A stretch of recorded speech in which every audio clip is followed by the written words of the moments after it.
Hello everyone, कैसे हैं आप सब लोग? बढ़िया एकदम। तो आज हम नया चैप्टर चालू करने वाले हैं। Breathing and exchange of gases खत्म हो गया है। अगर वो नहीं देखा होगा आपने तो पहले वो देख लो, फिर हम अपना सेकंड चैप्टर चालू करने वाले हैं यहाँ पर। तो सेकंड चैप्टर कौन सा है? Body fluid and circulation. Body fluid and circulation यह हमारा सेकंड चैप्टर है। इसमें से कम नीट में 3 या 4 क्वेश्चन आ सकते हैं, और ये आपको टेंथ में भी चैप्टर है, तो ये बेनिफिशियल चैप्टर है, बहुत ज्यादा इंपॉर्टेंट चैप्टर है as point of view, biology के पॉइंट ऑफ व्यू से। तो देखते हैं हम क्या है। तो लिविंग सेल, क्या living cell need continuous supply of essential nutrient and oxygen. ठीक है। अब यहाँ पर बोलना क्या है कि जो लिविंग सेल रहती उसको कंटिन्यूअस जरूरत रहती, हमेशा उसको सप्लाई देना पड़ता, किसका किसका? ऑक्सीजन का, न्यूट्रिशन का। और उसमें से जो वेस्ट प्रोडक्ट रहते वो भी हमको बाहर निकालना पड़ते, मतलब वेस्ट प्रोडक्ट भी हमको बाहर निकालना पड़ेंगे। क्यों निकालना पड़ेंगे? अब हम उनको उसको सप्लाई कर रहे हैं न्यूट्रिशन का, तो उसमें से जो वेस्ट प्रोडक्ट बनेगा वो भी तो हमको निकालना पड़ेगा ना। It is also essential. तो हमको सप्लाई भी देना पड़ता उसको, और उसमें का वेस्ट प्रोडक्ट भी निकालना पड़ता। तो इस वजह से हमको एक इफिशियंट मैकेनिज्म लगेगा। क्या लगेगा? इफिशियंट मैकेनिज्म लगेगा। सेल टू सेल, किसको? सेल्स को एक इफिशियंट मैकेनिज्म भी लगेगा। किसके लिए? मूवमेंट के लिए। क्या के लिए? मूवमेंट के लिए। उसको हमेशा चलते रहने के लिए हमको सेल टू सेल एक मैकेनिज्म लगेगा।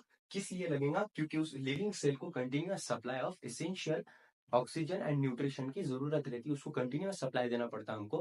किस लिए?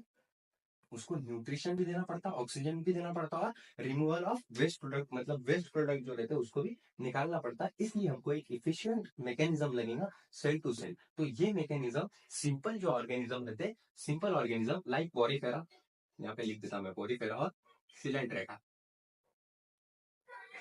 ऐसे एनिमल्स में। अब पॉलीफेरा क्या है और सिलेंट्रेटा क्या है, ये हम एनिमल किंगडम में अच्छे से पढ़ेंगे। यहाँ पर इतना जान लो कि ये सिंपल ऑर्गेनिज्म है। कैसा ऑर्गेनिज्म है? सिंपल ऑर्गेनिज्म है। तो इनको ये बॉडी में इनका वाटर रहता है, ये सर्कुलेट किससे करते? वाटर से करते फॉर ट्रांसपोर्टेशन। ट्रांसपोर्टेशन मतलब इधर से उधर, सेल टू सेल ले जाने के लिए ये वाटर का इस्तेमाल करते, ट्रांसपोर्टेशन और सर्कुलेशन के वास्ते। Simple organism. उसके बाद आएंगे कॉम्प्लेक्स ऑर्गेनिज्म। जो कॉम्प्लेक्स ऑर्गेनिज्म रहते, जो कॉम्प्लेक्स ऑर्गेनिज्म रहते उनमें स्पेशल फ्लूइड रहता। कैसा फ्लूइड रहता? स्पेशल फ्लूइड रहता, ट्रांसपोर्टेशन के वास्ते और सर्कुलेशन के वास्ते। और ये कौन सा कनेक्टिव, इसको हम कनेक्टिव टिश्यू बोलते हैं। कनेक्टिव टिश्यू मतलब एक दूसरे को कनेक्ट करने वाला टिश्यू। टिश्यूज मतलब ग्रुप ऑफ सेल। ठीक है। तो ये कनेक्टिव टिश्यू रहता, और स्पेशली जो सर्कुलेशन करता वो रहता ब्लड। अब तुमको भी मालूम होगा, जो बॉडी में हमेशा घूमता रहता, फिरता रहता, उसको हम ब्लड बोलते हैं, मतलब खून। या फिर मराठी में क्या बोलेंगे उसको, पता नहीं मेरे को। ठीक है। तो आपके हिसाब से समझ लेना, समझ में आ गया होगा कि blood is nothing but a connective tissue which our transport and circulate. ठीक है। In complex organism such as, right.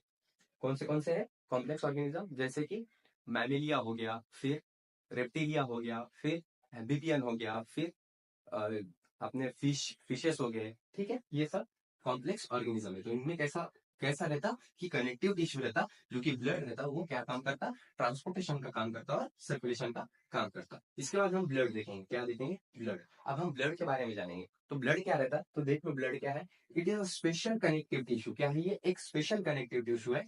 और इसमें क्या क्या रहता? सबसे पहले तो फ्लूइड मैट्रिक्स रहता, और फॉर्म एलिमेंट रहता। क्या रहता? सेलुलर पोर्शन, मतलब फॉर्म एलिमेंट। मतलब इसमें फ्लूइड मैट्रिक्स देखने को मिलेगा हमको। फ्लूइड मैट्रिक्स मतलब जो कि प्लाज्मा रहता, फ्लूइड के जैसा रहता। और दूसरा क्या रहता? Cellular portion. सेलुलर पोर्शन को हम फॉर्म एलिमेंट भी बोल सकते हैं। अब प्लाज्मा क्या रहता है और फॉर्म एलिमेंट क्या रहता है, ये हम इसके नेक्स्ट में देखेंगे। अभी यहाँ पर हम बेसिक देख रहे हैं। ठीक है। इसके बाद लिम्फ भी रहता, ब्लड के साथ साथ लिम्फ भी काम करता। ये अनदर बॉडी फ्लूइड सब्सटेंसेस को ट्रांसपोर्ट करने का काम करता। क्या करता? ट्रांसपोर्ट करने का काम करता। मतलब इसका मैं निचोड़ दे देता, एकदम छोटे सा क्विक रिव्यू दे देना चाहता हूँ कि लिविंग सेल को हमको कंटिन्यूअस क्या लगता? Supply of oxygen and supply of nutrient and supply of various minerals. मतलब हमको सेल को अलग अलग हमेशा सप्लाई देना पड़ता न्यूट्रिएंट ऑक्सीजन का, और हमको वेस्ट प्रोडक्ट भी उसमें से बाहर निकालना पड़ता है। इसके लिए हमको क्या लगेगा? सेल टू सेल एक मैकेनिज्म लगेगा मूवमेंट के लिए।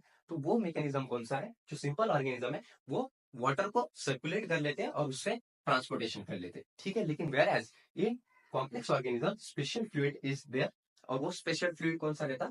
ब्लड रहता। ठीक है। For transportation and circulation, it is a connected tissue. Connective tissue ये क्या है? Connective tissue. कनेक्टिव टिश्यू मतलब एक दूसरे को बॉडी में कनेक्ट करने वाला, ठीक है, उसको हम ब्लड बोलते हैं। तो ब्लड क्या है? It is a special connective tissue. क्या है ये? एक स्पेशल कनेक्टिव टिश्यू है जिसमें क्या रहता? फ्लूइड मैट्रिक्स रहता। फ्लूइड मैट्रिक्स मतलब प्लाज्मा, और उसके बाद क्या रहता? सेल्यूलर पोर्शन रहता है। सेल्यूलर पोर्शन को क्या बोलते हैं? फॉर्म्ड एलिमेंट, ठीक है। अब ये फॉर्म एलिमेंट क्या है और प्लाज्मा क्या है, ये हम अच्छे से देखेंगे। उसके बाद लिम्फ भी एक चीज रहती जो क्या काम करती? ये फ्लूइड है, ये भी बॉडी फ्लूइड है, ये भी क्या काम करता है? सब्सटेंसेस को ट्रांसपोर्ट करने का काम करता है। ये मिटाकर हम इसके आगे का पोर्शन देखते हैं। सो यहाँ पर हम क्या देखने वाले हैं? आप प्लाज्मा के बारे में देखेंगे। किसके बारे में देखेंगे? प्लाज्मा के बारे में। Fluid matrix, right, fluid matrix. तो हमने क्या क्या देखी है? फॉर्म्ड एलिमेंट, अभी बेसिक्स देख लिया हमने बॉडी फ्लूइड्स का और सर्कुलेशन का। अब यहाँ पर हम प्लाज्मा के बारे में देखेंगे। प्लाज्मा के बाद फॉर्म्ड एलिमेंट के बारे में देखेंगे, ठीक है। तो प्लाज्मा क्या रहता? प्लाज्मा में 55% ऑफ ब्लड, मतलब प्लाज्मा, ये ब्लड में 55% प्लाज्मा रहता है। कितना रहता? 55। इंपॉर्टेंट फिगर है, याद रखना, ठीक है। ये पूरे फिगर से डाटा है, डाटा याद रखना पड़ेगा यहाँ पर, ठीक है। उसके बाद देखेंगे हम पहला वाटर। अब प्लाज्मा में वाटर कितना रहता है? तो 90 से 92% यहाँ पर वाटर रहता है। कितना रहता? 90 से 92% वाटर रहता। तो ये स्ट्रॉ कलर का रहता और विस्कस फ्लूइड रहता है। क्या रहता? स्ट्रॉ कलर का रहता है और विस्कस फ्लूइड रहता है। विस्कस मतलब चिपचिपा रहता है, ठीक है। उसके बाद प्रोटीन, क्या? प्रोटीन। अब प्रोटीन कितना रहता प्लाज्मा में? 6 to 8%। कितना? 6 to 8%, ठीक है। तो कौन से प्रोटीन रहते हैं? अल्बुमिन, ग्लोबुलिन और फाइब्रिनोजन। सबसे ज्यादा अल्बुमिन रहता, उसके बाद ग्लोबुलिन रहता, उससे कम थोड़ा, और ग्लोबुलिन से कम फाइब्रिनोजन रहता। बहुत ज्यादा इंपॉर्टेंट है ये नीट के पॉइंट ऑफ व्यू से, ठीक है। नीट 2025 लिख लो, आ जाएगा, ये आने वाला है, ठीक है। उसके बाद फाइब्रिनोजन, क्या? फाइब्रिनोजन ये क्या काम करता? Help in blood clotting, blood clotting में हेल्प करने का काम, हेल्प इन ब्लड क्लॉटिंग, ठीक है। उसके बाद ग्लोबुलिन, ग्लोबुलिन का काम क्या है? ये इम्यून सिस्टम में काम आता, ये इम्यून सिस्टम को हेल्प करता। किसको हेल्प करता? इम्यून सिस्टम को। उसके बाद अल्बुमिन, अल्बुमिन क्या करता? ऑस्मोटिक बैलेंस, ऑस्मोटिक बैलेंस मतलब जो बैलेंस है ऑस्मोसिस का, वो कंट्रोल करने का काम अल्बुमिन का है। किसका है? अल्बुमिन का है। इसको याद कैसे रखेंगे? फाइब्रिनोजन, फाइब्रिनोजन मतलब फाइबर, फाइब्रिन, फाइब्रिन रहते हैं इसमें, तो ये ब्लड क्लॉटिंग करेगा। ग्लोबुलिन, ग्लोबुलिन मतलब इम्यून सिस्टम, ग्लोबुलिन मतलब ग्लोबुलिन से बनने वाला, तो इम्यून सिस्टम याद रखेंगे। अल्बुमिन का ऑस्मेटिक बैलेंस, ऐसा याद रखेंगे, ठीक है। अब मिनरल्स इन प्लाज्मा, प्लाज्मा में कौन से मिनरल्स देखने को मिलते हैं? तो Na plus plus Na2 plus, ठीक है। Na2 प्लस मतलब ये क्या हो गया? सोडियम, ठीक है। Ca2 प्लस मतलब कैल्शियम, मैग्नीशियम 2 प्लस मतलब Mg2 प्लस मतलब मैग्नीशियम, और Cl माइनस मतलब क्लोरीन, ठीक है। तो ये देखने को हमको मिनरल्स देखने को मिलते हैं हमको कहाँ पर? प्लाज्मा में। ये 1% रहते हैं, 1% प्लाज्मा में, ठीक है, याद रखो। उसके बाद plasma minus clotting factor serum, important, ठीक है। प्लाज्मा माइनस क्लॉटिंग फैक्टर मतलब अगर हम प्लाज्मा में से क्लॉटिंग फैक्टर को, फाइब्रिन क्लॉटिंग प्रोटीन को निगेटिव कर देंगे, निकाल देंगे, तो उसको हम सीरम बोलते हैं। क्या बोलते हैं? सीरम। अब क्लॉटिंग फैक्टर कौन सा है यहाँ पर? क्लॉटिंग प्रोटीन कौन सा है? फाइब्रिनोजन, ठीक है। तो अगर हमने प्लाज्मा में से फाइब्रिनोजन को निकाल दिए तो उसको हम क्या बोलते हैं? सीरम, ऐसा बोलते हैं, ठीक है। ये प्लाज्मा के बारे में पूरी इंफॉर्मेशन हो गई। इसके बाहर प्लाज्मा के, इसके बाहर प्लाज्मा में से कुछ भी नहीं आएगा, ठीक है। इतना अगर आपको याद हो गया, पढ़ लिया आपने, अच्छे से समझ में आ गया, तो यही क्वेश्चन घुमा फिरा के नीट में आपको पूछा जाएगा, ठीक है। इसको लिख लो, मैं मिटा देता हूँ फिर।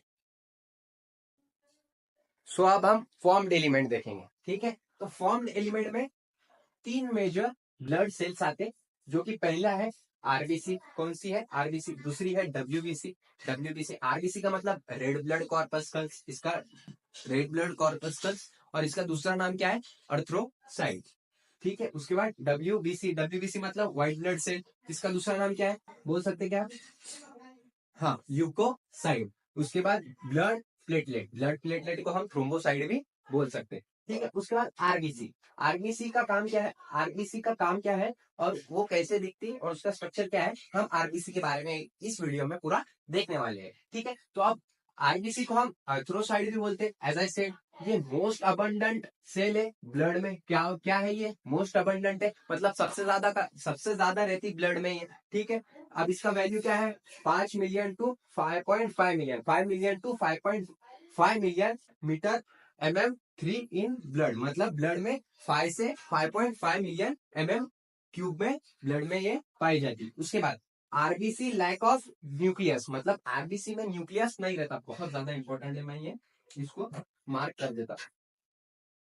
ठीक है, जो ये मार्क करे हुआ है ना वो बहुत ज्यादा इंपॉर्टेंट टॉपिक है, याद रखना। तो आरबीसी में न्यूक्लियस नहीं रहता। अब न्यूक्लियस क्यों नहीं रहता, इसका रीजन मैं एकदम सिंपल वर्ड में बोल देता। अगर इसमें न्यूक्लियस रहा और अदर ऑर्गेन सेल ऑर्गेनल्स रहे तो जो आरबीसी की साइज है वो छोटी रहती है, साइज में छोटी रहती है आरबीसी, और उसमें हीमोग्लोबिन भी रहता बहुत ज्यादा अमाउंट में।